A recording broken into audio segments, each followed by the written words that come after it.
नमस्ते। भारत के जो सेंट्रल आर्म्ड पुलिस फोर्सेस हैं, जिन्हें हम सीएपीएफ्स कहते हैं, उनके अंदर ना एक बहुत बड़ा संकट चल रहा है। और ये कोई छोटी-मोटी ब्यूरोक्रेटिक लड़ाई नहीं है। नहीं, ये मुद्दा जुड़ा है हजारों अफसरों के भविष्य से, उनके मोराल से और अल्टीमेटली हमारी नेशनल सिक्योरिटी से। तो चलिए आज इसी को जरा गहराई से समझते हैं। इस पूरे मसले को समझने के लिए ना एक कहानी से शुरू करते हैं। असिस्टेंट कमांडेंट अजय मलिक की कहानी। बात है 2011 की। उन्होंने सीआरपीएफ ज्वाइन किया। ठीक उसी वक्त उनके एक बैचमेट ने आईपीएस ज्वाइन किया। अब देखिए 15 साल गुजर गए। मलिक साहब आज भी असिस्टेंट कमांडेंट हैं और उनके वो बैचमेट वो बन चुके हैं डीआईजी। और सुनिए, ये कोई अकेली कहानी नहीं है। ये तो बस एक उदाहरण है उस बड़ी खाई का जिसका सामना हजारों कैडर ऑफिसर्स हर रोज कर रहे हैं। तो अजय मलिक जैसे अधिकारियों की ये जो कहानी है, ये हमें एक बहुत बड़े सिस्टेमिक इशू की तरफ ले जाती है। और वो मुद्दा है प्रमोशन का डेडलॉक। एक ऐसी रुकावट जो केएपीएफ के हजारों अफसरों के करियर को आगे बढ़ने ही नहीं दे रही और जाहिर है उनके हौसले को भी तोड़ रही है। चलिए जरा आंकड़ों पर नजर डालते हैं, तब ये फर्क और भी साफ दिखेगा। एक आईपीएस ऑफिसर को डीआईजी बनने में ऑन एवरेज 13 से 14 साल लगते हैं। वहीं दूसरी तरफ एक सीएपीएफ कैडर ऑफिसर को उसी रैंक तक पहुंचने में पता है कितना टाइम लगता है?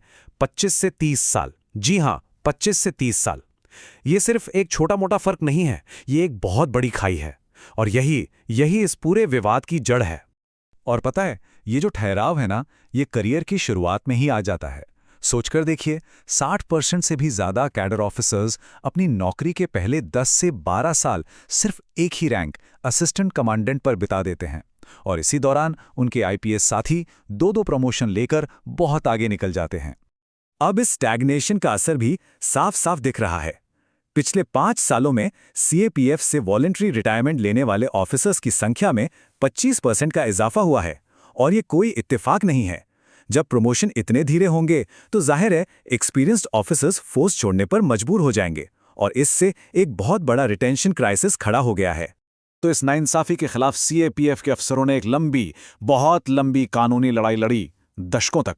और फिर आखिरकार देश की सबसे बड़ी अदालत सुप्रीम कोर्ट ने इस मामले में दखल दिया।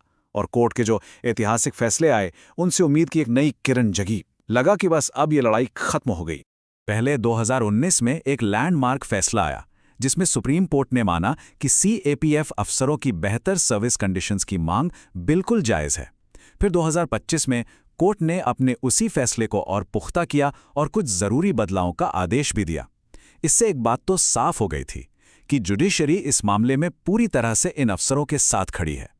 देखिए, सुप्रीम कोर्ट का जो सबसे बड़ा और सबसे ज़रूरी फैसला था, वो था कैप्स को ओजीएएस का स्टेटस देना। अब ये ओजीएस क्या है? इसका मतलब है ऑर्गेनाइज्ड ग्रुप एस सर्विस। इसे आप एक तरह का गोल्ड स्टैंडर्ड समझ सकते हैं।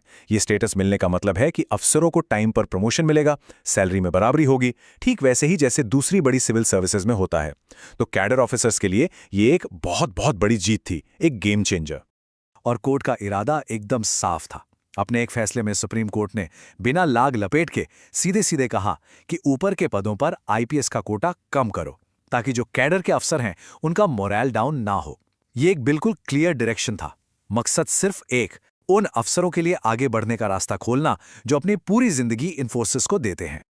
लेकिन कहानी यहां खत्म नहीं हुई। जैसे ही लगा कि सब कुछ ठीक हो गया, एक सोल्यूशन मिल गया, कहानी में एक नया ट्विस्ट आ गया। सुप्रीम कोर्ट के इन फैसलों के जवाब में सरकार एक नए बिल का प्रस्ताव ले आई है, एक ऐसा बिल जो इस पूरी लड़ाई का रुख ही बदल सकता है। तो सवाल यह है कि सुप्रीम कोर्ट के फैसले के बाद तो सब कुछ ठीक हो जाना चाहिए था, राइट? मतलब मसला सुलझ गया। पहली नजर में तो ऐसा ही लगता है। लेकिन पर्दे के पीछे कुछ और ही चल रहा था। और वो था ये नया प्रस्ताव, central armed forces general administration bill. अब ये सिर्फ एक नया कानून नहीं है। नहीं, ये सीधे सुप्रीम कोर्ट के फैसलों की चुनौती देता है और इसने सीएपीएफ अफसरों के बीच में एक चिंता की लहर दौड़ा दी है। तो ये बिल करता क्या है आखिर? देखिए, अफसरों को डर इस बात का है कि ये बिल सुप्रीम कोर्ट के ऑर्डर को बेअसर करने की एक कोशिश है। इससे क्या होगा? आईपीएस अफसरों का जो डेप्यूटेशन है वो परमानेंट हो जाएगा और इसका नतीजा ये होगा कि कैडर ऑफिसर्स के लिए टॉप पोस्ट्स जैसे डीजी और स्पेशल डीजी, इनके दरवाजे शायद हमेशा के लिए बंद हो जाएं। उन रैंक तक पहुंचना बस एक सपना ही रह जाएगा। और इस नए बिल के प्रस्ताव ने, आप कह सकते हैं, आग में घी डालने का काम किया है। अब ये लड़ाई सिर्फ ऑफिसों या कोर्टरूम तक ही नहीं रही, अब ये पॉलिटिकल मैदान में आ चुकी है और एक नेशनल डिबेट बन गई है। इसके बाद जाहिर है विपक्ष ने इस मुद्दे को जोर शोर से उठाया। कांग्रेस अध्यक्ष मल्लिकार्जुन खड़गे ने तो सीधे प्रधानमंत्री को ही चिट्ठी लिख दी। राहुल गांधी ने भी कुछ अफसरों से मुलाकात की और संसद में भी आरजेडी के मनोज झा हों या ऐप के संजय सिंह, कई नेताओं ने इस पर सरकार को घेरा है। तो ऐसा लग रहा है कि इस एक मुद्दे पर पूरा विपक्ष एक साथ आ गया है। मल्लिकार्जुन खड़गे ने जो चिट्ठी प्रधानमंत्री को लिखी, उसमें उन्होंने इन चिंताओं को बहुत साफ शब्दों में रखा। उन्होंने चेतावनी दी कि ये कदम न सिर्फ कानून के राज को कमजोर करेगा, बल्कि उस कैडर का भी मनोबल तोड़ेगा जो हमारी राष्ट्रीय सुरक्षा का एक अहम स्तंभ है।